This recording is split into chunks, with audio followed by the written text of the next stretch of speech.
Hi, everybody. Welcome to the September 25th, 2015 edition of Colorado Inside Out. I'm your host, Dominic Dezzutti. Thank you very much for joining us. Let's get a quick take on the historic U.S. visit of Pope Francis and his speech to Congress that he just made just yesterday. Patty Calhoun of Westward, what have you thought of the big papal visit?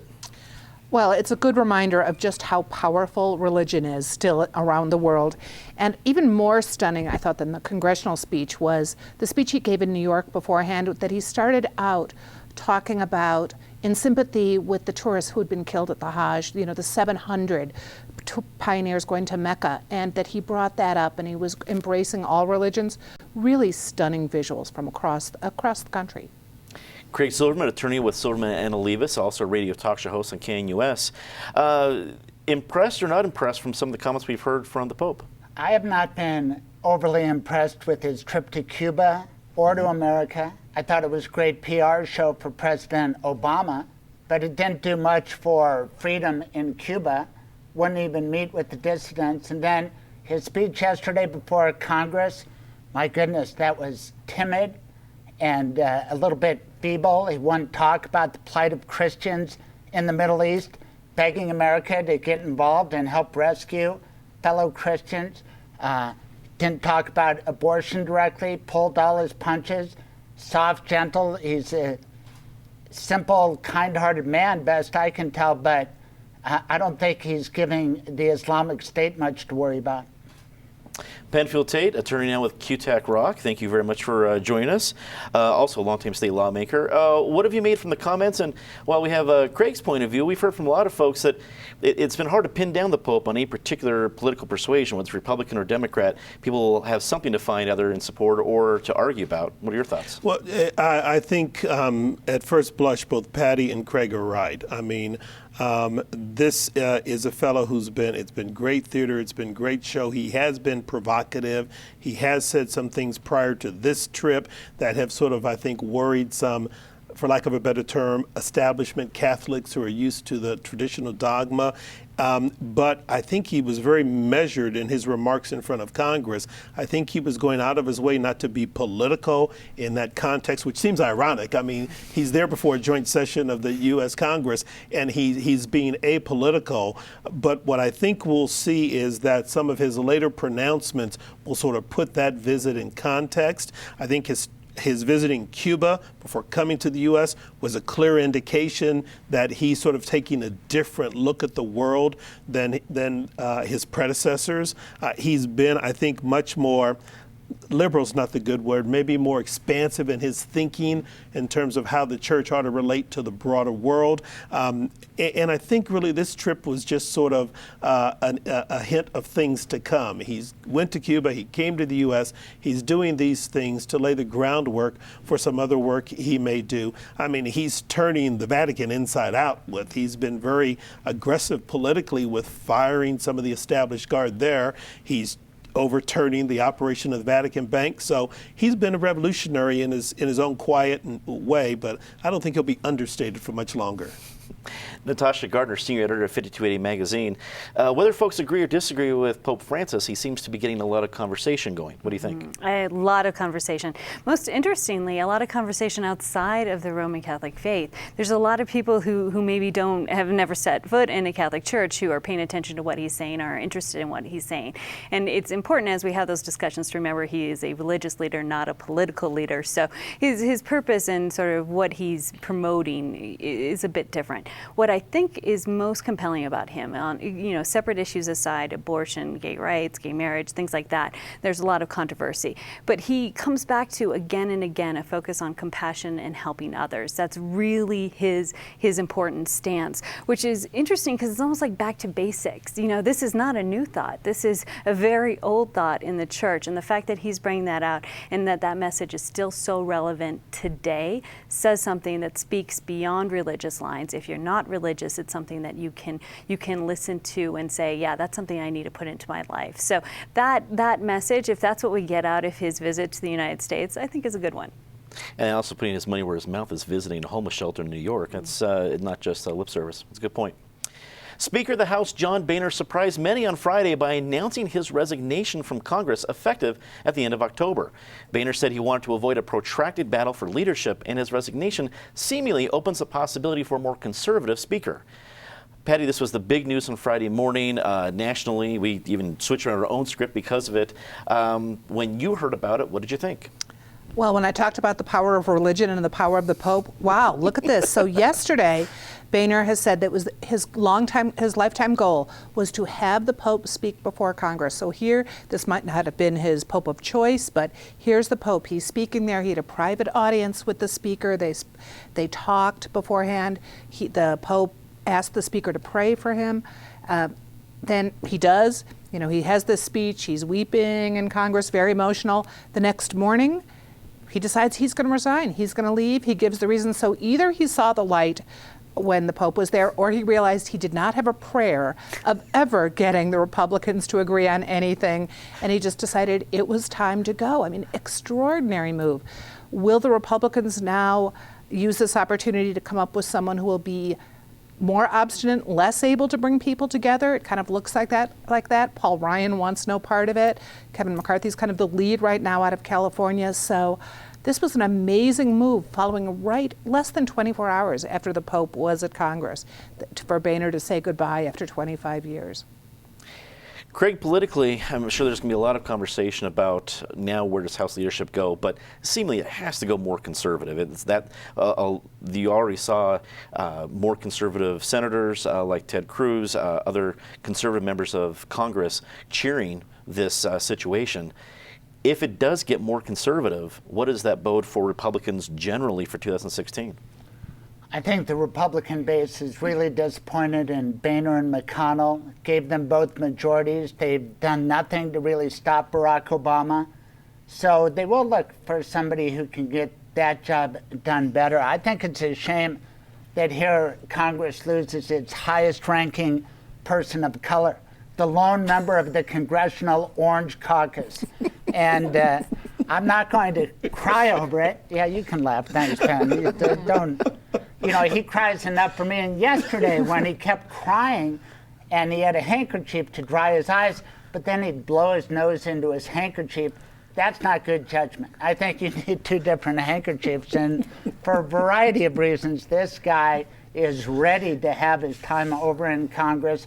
He likes to golf. He likes to drink. He'll be fine in retirement.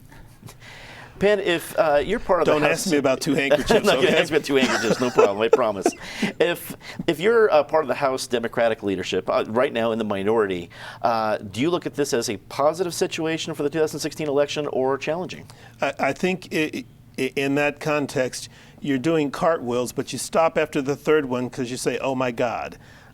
Now, where's the voice of reason on the other side of the aisle with which we can try to have any hope of brokering any agreements or any compromise? I understand, Boehner deciding that as a matter of personal conviction, he's decided he wants to go into another direction with his life. I wish he would have finished out this term because it almost looks like he's running away from his final fight, and I'd like to see him show some leadership. When you look at what's happening with Republicans in Congress, and then look at the presidential election and how that is shaping up on the Republican side of the aisle, one person's opinion, the lunatics are now running the asylum. I think you've got members in Congress who are looking at their potential nominee thinking, oh my goodness, is this really what we may end up with as our nominee for our party? And then you've got this contingent within the Republican Party in Congress that doesn't want to agree on anything just out of principle and out of spite of trying to disagree with the president who's on his way out the door. So doing what's best for the country is not even a consideration at this point. They're just looking to see how can we embarrass President Obama or just be obstinate and mad because we're not president. And at the rate they're going, someone from their party is not going to be president, and they may lose their majority in Congress if they keep this up.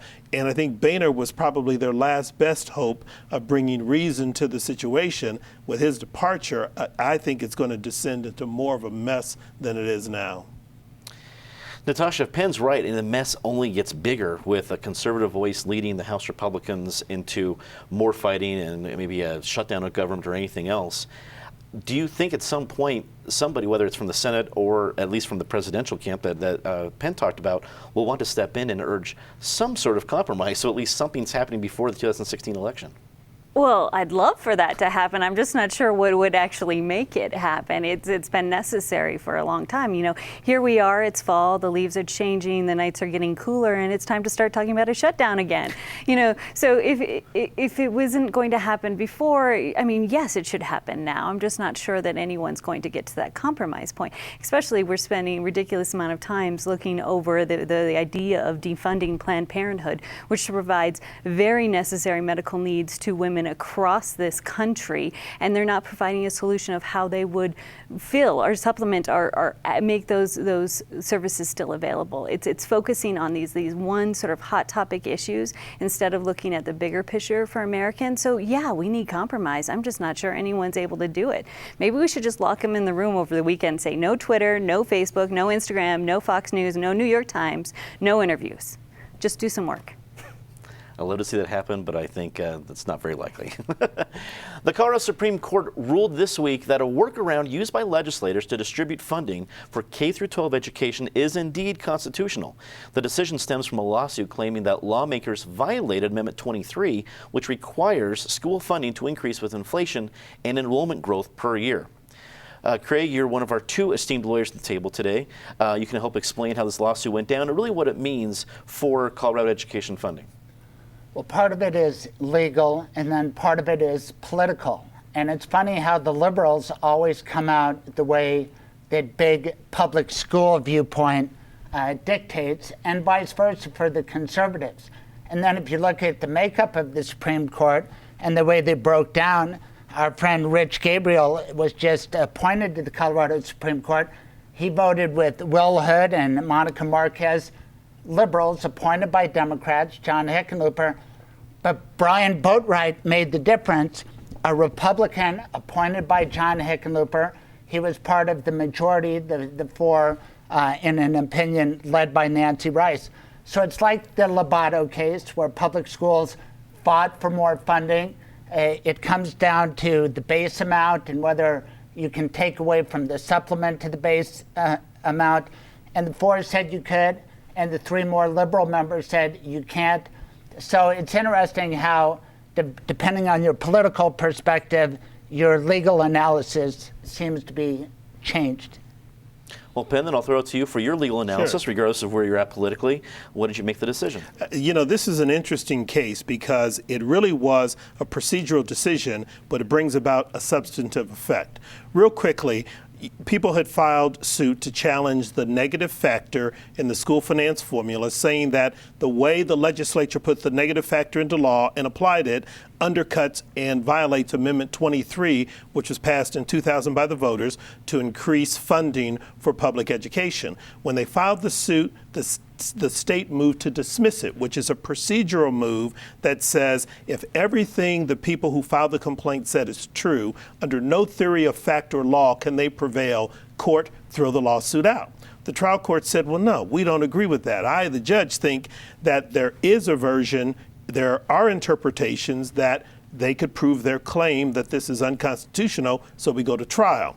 It then went up to the Supreme Court under what's called original jurisdiction, and the only question before the court was whether to overturn the trial court's decision to not dismiss the lawsuit summarily or to order the court to dismiss it summarily. What's sort of the extraordinary effect of this decision is on a split vote of 4-3, the state Supreme Court ordered the trial court to dismiss the suit summarily.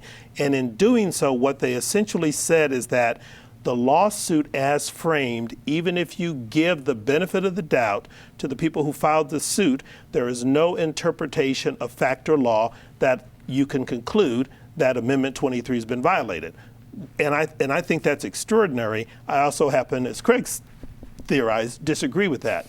Basically what the lawsuit says is even if you read Amendment 23 narrowly to say it requires an increase in base funding, what the legislature did by passing the negative factor is it allowed it to reduce overall funding for K-12 education, because when Amendment 23 was passed, there was no negative factor.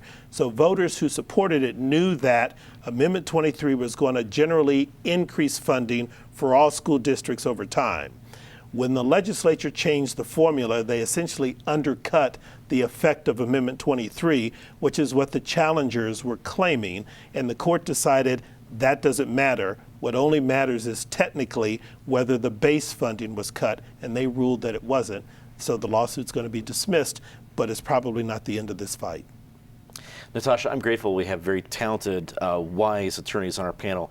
I'm still a bit confused with the whole thing. I have to just be honest with you. It seems that it still comes down to that we saw a legal fight over Tabor a few weeks ago. We have a legal fight over Amendment 23.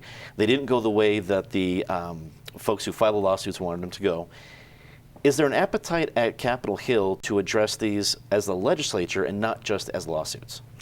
Well, I think that again and again we're showing that particularly education issues end up in the courtroom rather than at the legislature. But it is befuddling to me because again and again Coloradoan voters and just people in general seem to say, yeah, we care about K-12 funding, we care about K-12 education, let's find a solution to this, a big think solution that would work.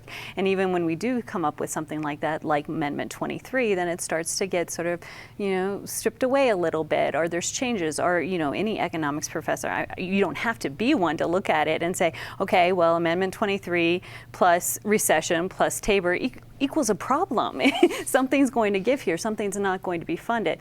And the problem with all of these discussions is that it moves away from talking about the kids, which is something I bring up again and again at this table. But, for instance, I'm a reader. In my house, I have a ton of books. I care about this. If that means that my child, when he walks into a education system, will have a better chance at being literate because of that mere fact, it seems a shame to me that our education system can't equalize that somehow. So it's in the midst of these, base funding, factor funding, negative factor, all of that. Okay, important discussions. But let's get back to what we're trying to do here, which is to educate our kids and prepare them for a workforce. Patty, are we going to see anybody take this on as a law, or is it just going to be more lawsuits?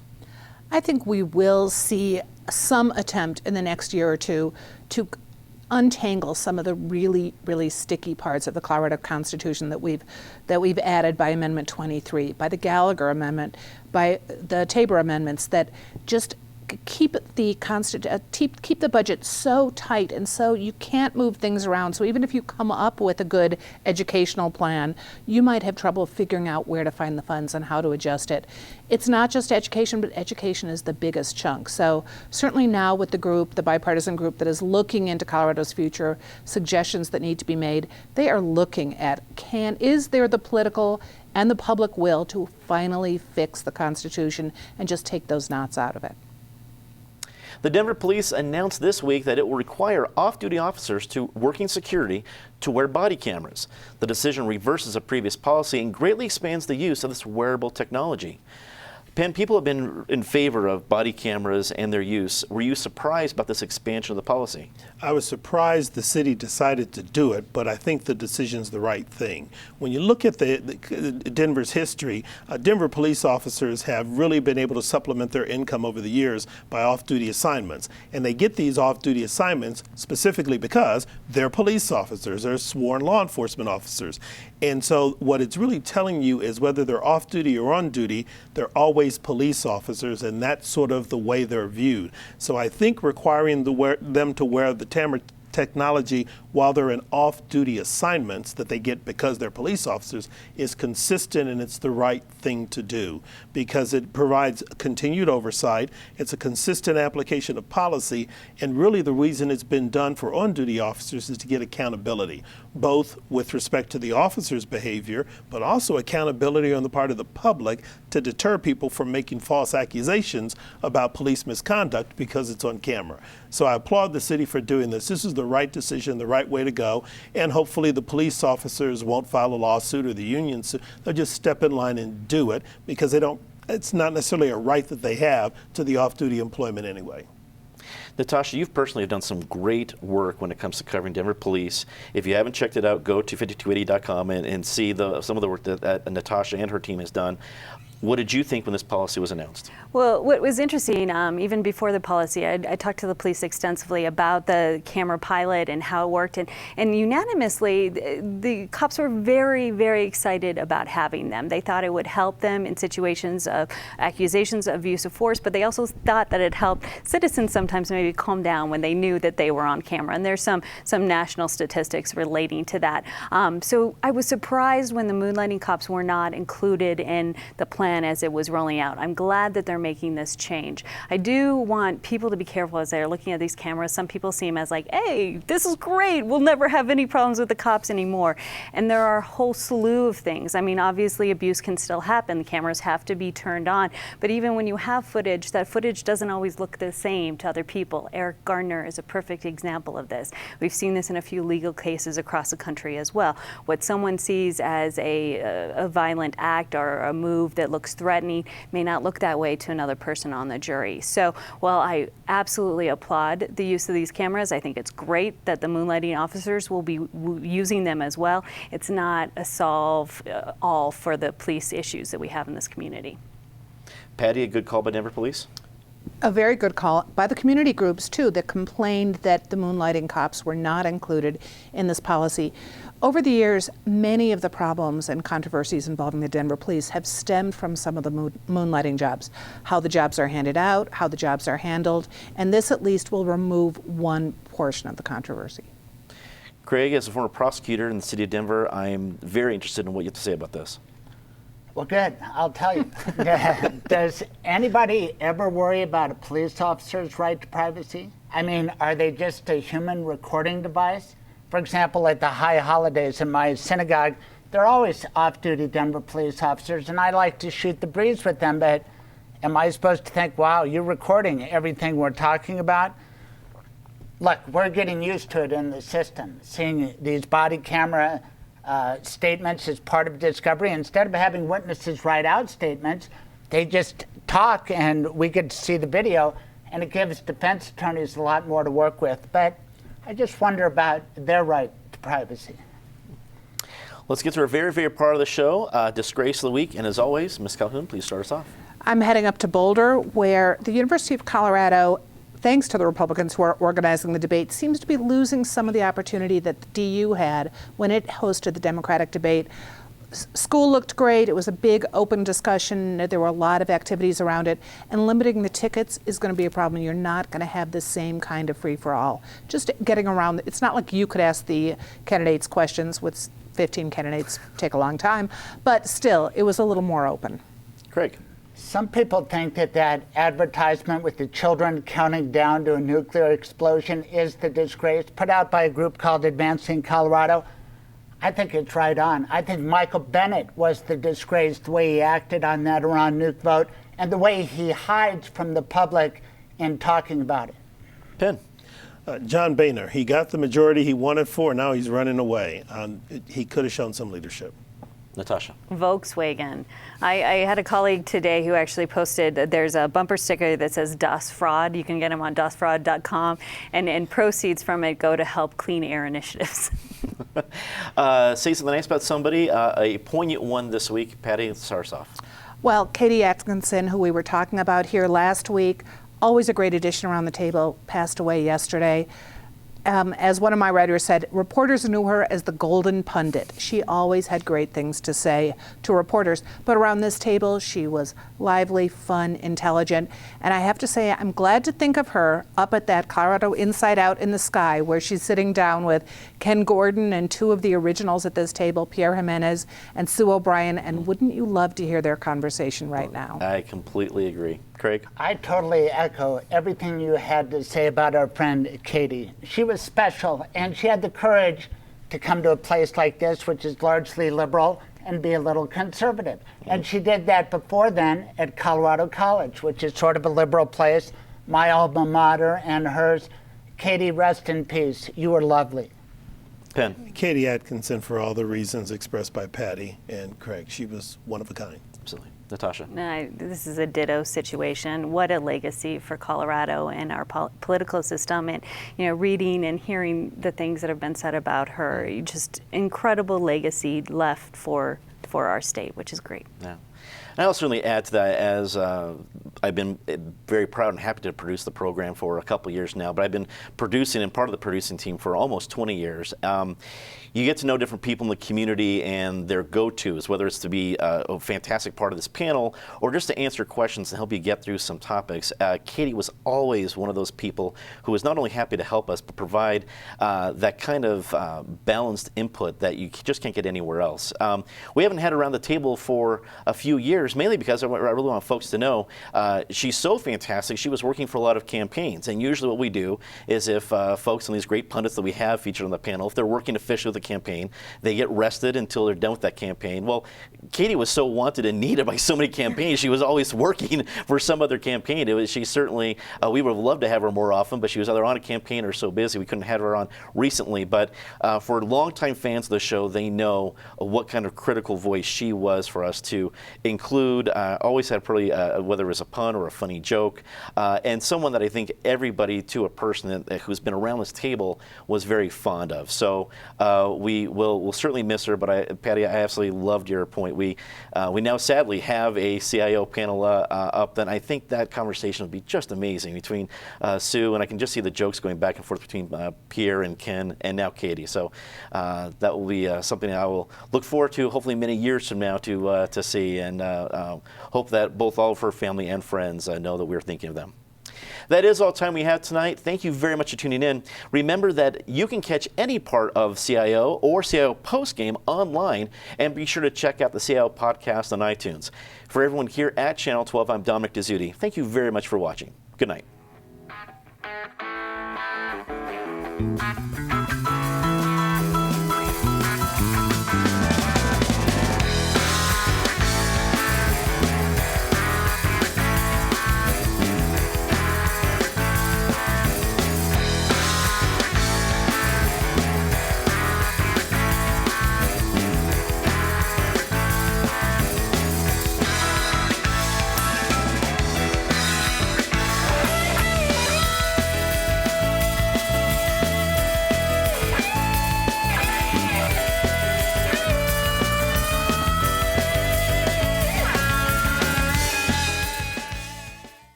My name is Dominic Dezzutti. I'm executive producer and host of Colorado Inside Out. I am here prepping for the show. It's Friday just before 11:30. I'm here with our producer, Gabrielle Bryant. And the two of us, before every show, what we'll do is we'll get together and go over the script. Make sure that what we wrote the day before is still applicable, if any issues have changed. More importantly, we read through the script to make sure that what we wrote yesterday is actually going to sound decent today. That's usually easier said than done. My job on the show is to check with Dominic occasionally throughout the week, and we send topics back and forth to each other as far as checking the news headlines and seeing which stories would fit best with the show. I've worked on the show for some months now, so I'm getting the hang of some of the ideas that the panel likes to talk about and some of the things that they don't necessarily like to focus on. So my job is to check with him on the topics. He approves them for me, and then I try my hand at writing some of the topics and making them clear for viewers. I also feel like it's my role to approach the topics in a way that people who aren't necessarily so focused on politics will still be able to understand what we're talking about. So I try to write it in a way that people like me could understand it. Gabrielle, it's the perfect sounding board that if I'm going way into too much detail. And so the normal viewer, she's a very educated viewer, and so are our viewers, but she's making sure that it makes sense and not just to political junkies like myself. So she's understanding that role. That's critical to what she does in the show. I didn't mean to interrupt. Something that a lot of you may not know is that any trivia question in the world he can answer, and if he doesn't have the answer, which he always does, he can find it for you in under 5 seconds. Just a nice way of explaining all the different stuff in my office between Yoda dolls and Harry Potter posters.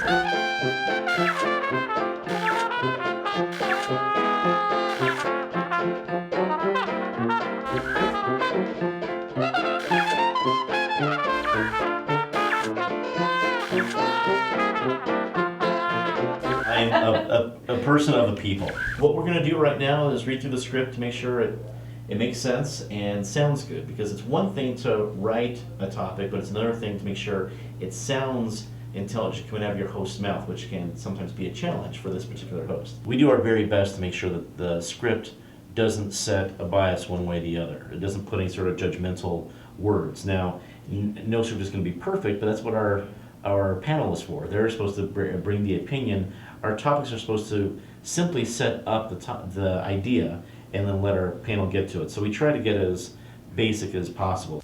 I'm just making copies for of the scripts for each of the guests, each of the panelists, and I also make a copy for Dominic. I do it on this blue paper because it's not so distracting for viewers when they're watching it.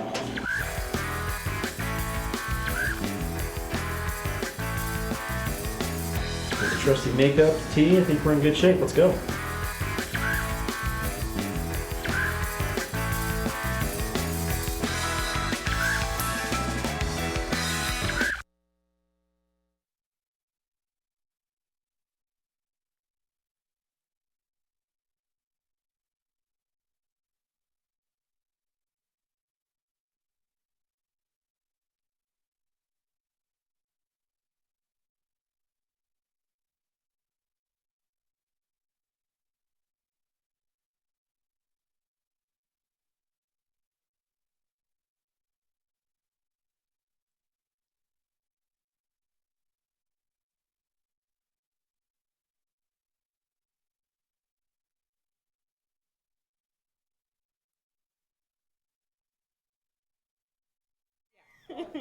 Welcome to the September 25th edition of Colorado Inside Out post-game, a special web-exclusive production here on Channel 12. It's bound to be a humdinger today. We're supposed to have a good beginning, so this is going to be fun. Let's get a quick take on the Department of the Interior announcing this week that the greater sage grouse will not need protection from the Endangered Species Act. Credit was given to one of the largest conservation efforts in national history, including from many officials here in Colorado. Patty Calhoun from Westward, I know John Swartout has been singled out as one of the many people in Colorado that helped this large effort that seems to have a happy ending. Well, it especially has a happy ending if you think about what happens when you are under federal guidelines, say, in Silverton, and you have a very large leak and the EPA's in charge. So in this case, rather than automatically having the federal designation come down, a lot of Western governors, and you have to credit Hickenlooper, especially when he was head of the Western Governors Association, they've worked hard for years with John Swartout leading the way to come up with a solution that would accommodate environmentalists, but also accommodate all the ranchers and farmers who already have enough trouble trying to make a living out there, so that they can work together and not be under a one-size-fits-all rule by the government. It's a win-win for Colorado, win-win for the ranchers, win-win for Hickenlooper, and presumably also a win-win for the sage grouse. You sure like to think so. Craig Silverman, attorney with Silverman and Levis and a radio talk show host in KNUS. I know you've been chomping at the bit to discuss this issue, so I'm just going to let you go with it. I studied sage grouse law at the University of Colorado School of Law. Really, I have nothing in the way of sage wisdom and zero to grouse about. And your friend, John Hickenlooper, he seems to have once again straddled the fence beautifully. Because from the outside, it was hard to tell which side is he on, the environmentalists or the other side. And Patty said he made everybody happy, so good for John Hickenlooper and good for the sage grouse. Do they even fly? They do indeed fly. And we only had 2 bird puns in there, so that's pretty low for Craig's count. Penfield Tate, attorney now with QTAC Rock, and a longtime state lawmaker. Were you surprised that this big effort was able to hold back something like an endangered species designation that really would have brought a lot of federal regulation to a big part of the United States? No, not surprised. And I think indirectly what this shows is that the Endangered Species Act worked. And what it did was, because people wanted to avoid the effect of having it applied to the sage grouse, they came up with some ways to make sure that wouldn't be necessary. So sometimes you see the act work to protect an endangered species until it is no longer endangered and is healthy. Here, it actually was used sort of proscriptively to create a situation where the protections are already in place, so the designation doesn't have to apply. I just applaud everyone. I also applaud the EPA for not going overboard and trying to apply the act anyway in light of the efforts that everyone's undertaken to work collaboratively and get this protection in place. And I know, as Patty said, the grouse, I'm certain, is happy. Natasha Gardner, senior editor of 52A Magazine.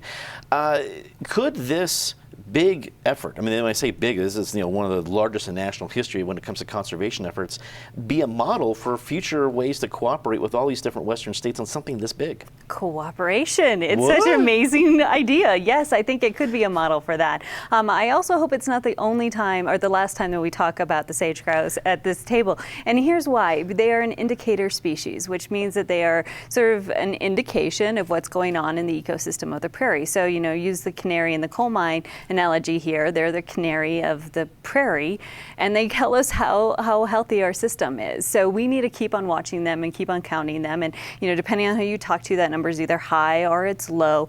And as we know from studying water, if you set up a policy, say the Colorado contract based on a wet year, you might have some misinformation going on. So this is a topic that, oh yes, we had compromise and that's great, and now we have to continue to watch it because it is an important indicator of what's happening in our beautiful Western landscape, and let's keep it that way.